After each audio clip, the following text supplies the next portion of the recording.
اللہ الذی خلق السماوات والارض وما بینہما فی 6 ایام، اللہ ہی ہے جس نے آسمانوں اور زمین کو پیدا کیا 6 دنوں میں۔ اب یہ 6 دن کی لینتھ کتنی تھی یہ اللہ تعالیٰ کے علم میں ہے، ظاہر ہے کہ یہ ہمارے والے یہ 24 گھنٹے والے دن رات نہیں ہے۔ اور میں نے جو مسئلہ تقدیر کے اوپر لیکچر ڈیٹیل سے ریکارڈ کروائے تھے، مسئلہ نمبر 104 ABC، اس کے سٹارٹ میں بھی یہ آیات آئی تھی سورہ ہود کے اندر کہ اللہ تعالیٰ نے زمین و آسمان کو 6 دن کے اندر پیدا کیا، میں نے اس میں ڈیٹیل گفتگو بھی کی تھی۔ ثم استوى علی العرش، اس کے بعد اللہ تعالیٰ اپنے عرش پر مستوی ہوا جیسا کہ اس کی شان کے لائق ہے۔ اور یہ بریکٹ میں کیونکہ لیس کمثلی شیء، سورہ الشورى کے اندر آتا ہے نا، لیس کمثلی شیء وہو السمیع البصیر، اللہ کی مثل کوئی شے نہیں ہے اور وہی سننے والا ہے اور دیکھنے والا ہے۔ تو اللہ کے لیے کوئی مثال نہیں بیان کی جا سکتی کہ اللہ کا عرش پہ مستوی ہونا کیسا ہے، کوئی تمثیل اس کی بیان نہیں ہو سکتی۔ امام مالک رحمہ اللہ تعالی المتوفی 179 ہجری کا قول بڑا مشہور ہے، کتاب الاعتقاد امام البیہقی کی کتاب میں، کہ امام مالک کہتے ہیں کہ اللہ تعالیٰ کا عرش پہ استوا معلوم ہے، کتاب و سنت سے ہمیں معلوم ہے کہ اللہ تعالیٰ اپنے عرش پہ ہے، ایمان لانا واجب ہے، کیفیت مجہول ہے، یعنی ہمیں یہ نہیں پتا کہ اس کا استوا علی العرش کیسا ہے، کیونکہ لیس کمثلی شیء، اس کی مثل تو کچھ ہے نہیں۔ استوا معلوم ہے، ایمان لانا واجب ہے،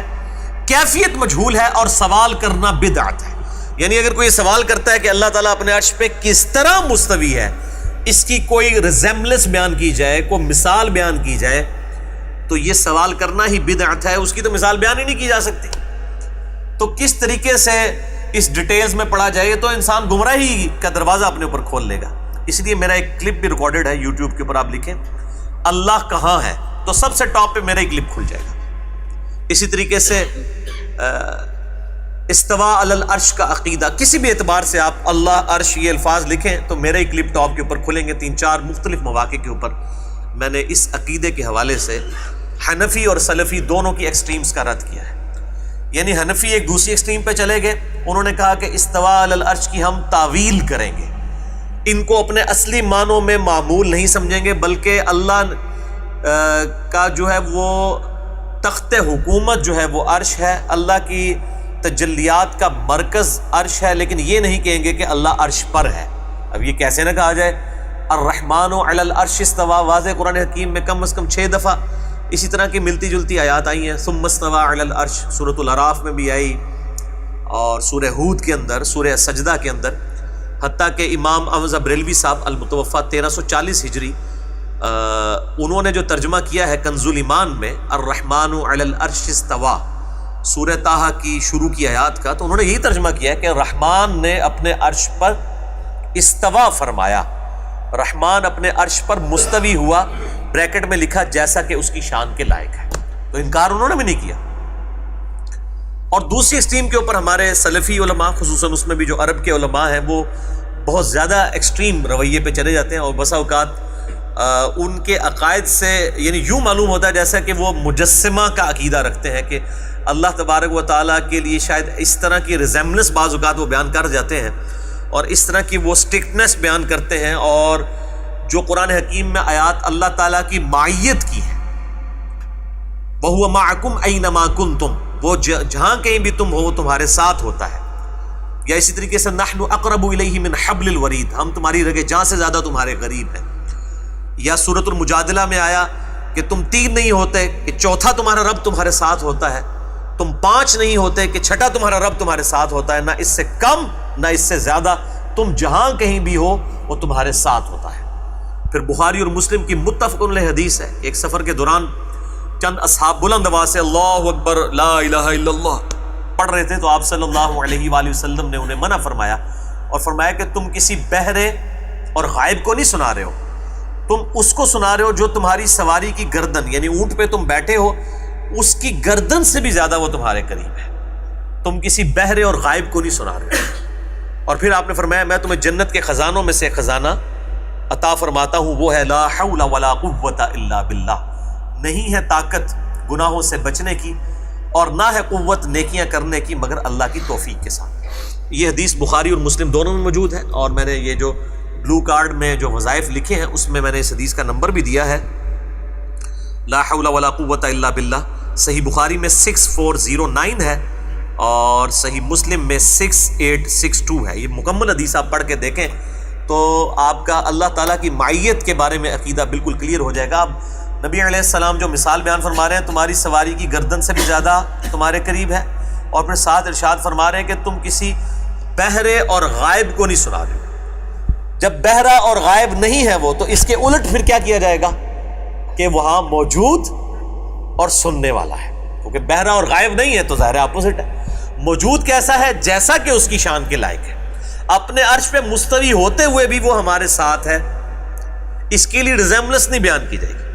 اس میں پھر بعض اہل حدیث علماء جو ہے وہ غلوف کے اندر چلے جاتے ہیں، وہ کہتے ہیں جب ہم ٹوائلٹ میں جاتے ہیں تو کیا اللہ تعالیٰ ہمارے ساتھ اس وقت ٹوائلٹ میں بھی موجود ہوتا ہے؟ جی ہاں،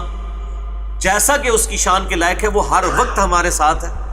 وہ تو اللہ تعالیٰ قرآن حکیم میں فرماتا ہے جب تم رات کے وقت اپنی چادروں میں لپٹے ہوئے ہوتے ہو، ٹھیک ہے، تو اللہ تعالیٰ سے تم اس وقت بھی پوشیدہ نہیں ہوتے ہو، تم اپنے کپڑوں میں بھی اللہ تعالیٰ سے پوشیدہ نہیں ہوتے ہو، تو اللہ تعالیٰ سے تو کوئی پردہ نہیں۔ پھر میں ان سلفی علماء کو نا الزامی جواب کے طور پہ پھکی دیتے ہوئے کہتا ہوں کہ جی صحیح مسلم میں حدیث ہے کہ رحمان، ہر شخص کا دل رحمان کی 2 انگلیوں میں ہے، چاہے تو یوں پلٹ دے چاہے تو یوں پلٹ دے۔ کہتے ہیں بالکل ٹھیک ہے۔ اچھا، میں نے کہا پھر اس کا مطلب یہ ہے کہ جب ہم ٹوائلٹ میں جاتے ہیں اس وقت بھی ہمارا دل رحمان کی 2 انگلیوں میں ہوتا ہے۔ اب پھر وہ ان کے لیے پھر مصیبت بن جاتی ہے، پھر ان کے لیے مصیبت بن جاتی ہے، تو کیا وہ باہر نکل جاتا ہے؟ تو کہتے ہیں نہیں، ان ڈیٹیل میں نہیں جانے کی ضرورت، ہم یہی کہتے ہیں جیسا کہ اس کی شان کے لائق ہے۔ تو وہ جب الزامی جواب دیا جائے نا پھر فوراً بیک فوٹ پہ آ جاتے ہیں۔ اسی طریقے سے رحمان اپنے عرش پہ ہوتے ہوئے ہمارے ساتھ ہے جیسا کہ اس کی شان کے لائق ہے، اس کی مائیت ہمارے ساتھ ہے، لیکن اس کے لیے کوئی تمثیل بیان نہیں کی جائے گی، ادروائز ایک مصیبت کھڑی ہو جائے گی۔ اور میں جہاں جہاں یہ آیات آ رہی ہیں میں بڑی ڈیٹیل کے ساتھ بول رہا ہوں اس حوالے سے تاکہ کوئی فتنہ کھڑا نہ ہو، کیونکہ دونوں طرف ایکسٹریم رویے پائے جاتے ہیں۔ لہذا درمیان کا معاملہ یہ ہے کہ اللہ تعالیٰ کی طرف سے جو دونوں آیات نازل ہوئی ہیں، معیت کی بھی اور استوا علی العرش کی، دونوں کو من و عن اسی طریقے سے بغیر کسی کیفیت کے قبول کیا جائے۔ اور پاکستان میں بھی 2 اہل حدیث علماء ایسے ہیں کہ جنہوں نے جرأت کی ہے۔ ایک تو حافظ سعید صاحب جو جماعت الدعوہ کے امیر ہیں، انہوں نے کتاب لکھی عقیدہ و منہج، اس میں انہوں نے کلیئر کٹ لکھا ہے کہ ہم اس تکلف میں نہیں پڑھتے کہ اللہ تعالیٰ کی معیت ہمارے ساتھ کیسی ہے۔ ہم کبھی یہ نہیں کہتے کہ جی اللہ تعالیٰ سماعت اور بصارت کے ساتھ ہمارے ساتھ ہے اور خود وہ عرش پہ ہے، نہیں، ہم اس تکلف میں نہیں پڑھتے۔ ہم کہتے ہیں اللہ ہمارے ساتھ ہے جیسا کہ اس کی شان کے لائق ہے، اور وہ اپنے عرش پہ مستوی ہے جیسا کہ اس کی شان کے لائق ہے۔ کیونکہ اہل حدیث علماء کہتے ہیں نا جی ہے عرش پہ ہے لیکن اپنی سماعت اور بصارت اور علم کے ساتھ ہمارے ساتھ ہے۔ تو حافظ سعید صاحب نے عقیدہ و منہج کتاب میں لکھا ہم اس تکلف میں بھی نہیں پڑھتے۔ تو ظاہر ہے کہ یہ اب جب میں نے اس کو ہائی لائٹ کیا ہے تو اب حافظ سعید صاحب کے لیے شامت آ گئی، اور کئی اہل حدیث علماء نے کہا یہ تو حافظ سعید تو گمراہ ہے۔ تو میں نے کہا آپ کو پتہ ہے وہ شاگرد کن کے ہیں؟ وہ مفتی اعظم سعودیہ 66 سال تک شیخ عبدالعزیز بن باز، جو 1933 سے لے کر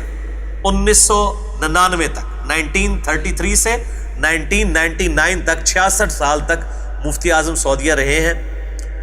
ان کے شاگرد ہیں حافظ سعید صاحب۔ اور دوسرے عالم دین جماعت الدعوہ کے ہی مفتی اعظم ہیں پاکستان کے، محمد بن عبدالسلام بن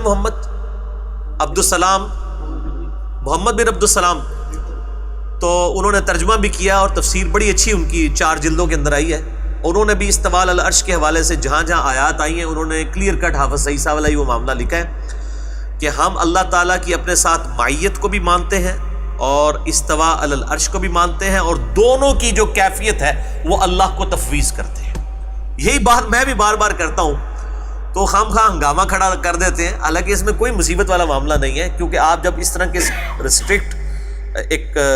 پوائنٹ آف ویو اڈاپٹ کر لیتے ہیں تو وہ پھر ایک طرف کی آیات کو مانتے ہوئے دوسری طرف کی آیات کی نفی ہو جاتی ہے۔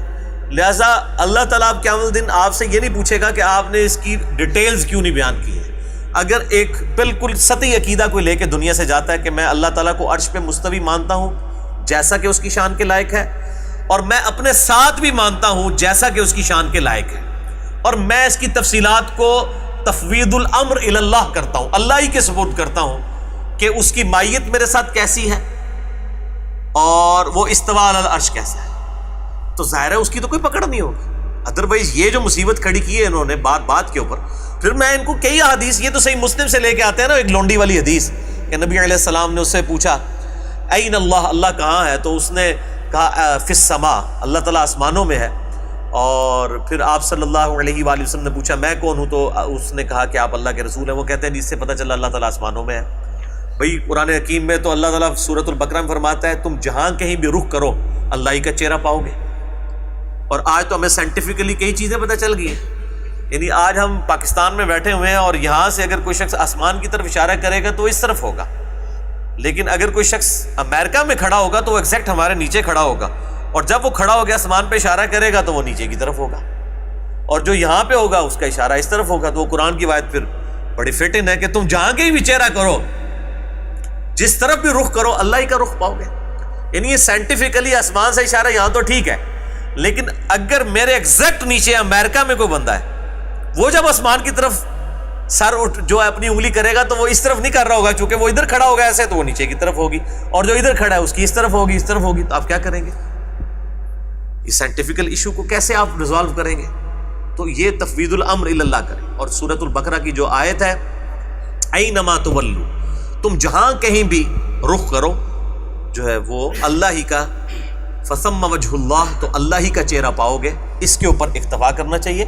اس طریقے سے بخاری و مسلم کی حدیث ہے کہ آپ صلی اللہ علیہ وآلہ وسلم مسجد میں آئے تو آپ نے قبلہ شریف کی طرف دیوار جو تھی اس پہ تھوک دیکھی، تو آپ صلی اللہ علیہ وآلہ وسلم ناراض ہوئے اور آپ نے اپنے مبارک ہاتھوں سے تھوک کو صاف کیا، اور آپ صلی اللہ علیہ وآلہ وسلم نے فرمایا جب تم میں سے کوئی شخص جو ہے وہ کھڑا ہوتا ہے رب کے حضور نماز پڑھنے کے لیے تو اس کا رب اس کے اور قبلے کے درمیان ہوتا ہے، تو تم کبھی بھی قبلہ رخ مت تھوکو۔ اب کسی سے آبی نے نہیں کہا یا رسول اللہ اللہ تو عرش پہ ہے، یہاں درمیان میں کہاں سے آ گیا؟ تو یہ جو اتنا خطرناک کھیل جو ہے وہ سلفی اہل حدیث علماء اور دوسری طرف حنفی علماء کھیل رہے ہیں کہ ان کو یہ پتہ نہیں ہے کہ اللہ تعالیٰ کی صفات، شاہ ولی اللہ دہلوی نے حجت اللہ البالغہ میں لکھا ہے کہ اللہ کی جو صفات ہیں یہ بہت سینسٹیو ایشو ہے۔ یہ تو آپ سمجھ لیں 11,000 وولٹ کو ہاتھ ڈالنے والی بات ہے کہ آپ اس کی ڈیٹیلز میں پڑھیں، جبکہ ہمارا نالج ہی لمیٹڈ ہے، اللہ تعالیٰ کی ہم تفصیلات اس طرح بیان نہیں کر سکتے۔ تو ابو داؤد میں جب یہ روایت آتی ہے بخاری اور مسلم کی، یہ تھوک پھینکنے والی، تو آپ صلی اللہ علیہ وآلہ وسلم کے اگلے الفاظ ہیں کہ آپ صلی اللہ علیہ وآلہ وسلم نے فرمایا کہ اس شخص نے اللہ اور اس کے رسول کو تکلیف دی ہے جس نے قبلے کی طرف تھوکا ہے، اور پھر آپ صلی اللہ علیہ وآلہ وسلم نے اسے امامت سے بھی اتار دیا۔